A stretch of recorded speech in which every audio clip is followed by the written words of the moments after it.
Configuring pay periods is a crucial step in payroll management that ensures compliance with labor laws, enhances record keeping, and simplifies processes such as deductions, leave tracking, and financial planning.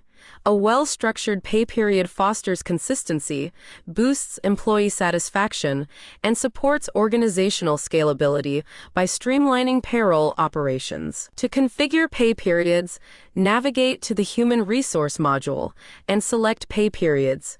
This opens a new window where you will fill in the required fields to define the payroll cycle. The first field, Pay Year, requires manually entering the calendar year for the pay period. Accurate input here ensures payroll data is correctly categorized for annual reporting and compliance. Next is the Pay Month field, where you select the relevant month from a drop-down menu.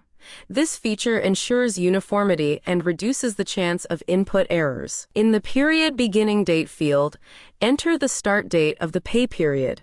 The system will automatically calculate and populate the Period Ending Date field based on the pay period's duration, minimizing manual errors and ensuring accurate calculations. Then finally, is Current Pay Period is a checkbox to designate whether the configured pay period is the active one. Marking this field helps prioritize the pay period in the system, ensuring it is correctly set for payroll processing. Once all the fields are accurately filled, click the Add button to save the configuration. By carefully completing these steps, you establish clear and efficient pay periods that align with organizational needs and regulatory standards, ensuring seamless payroll operations and fostering trust with employees.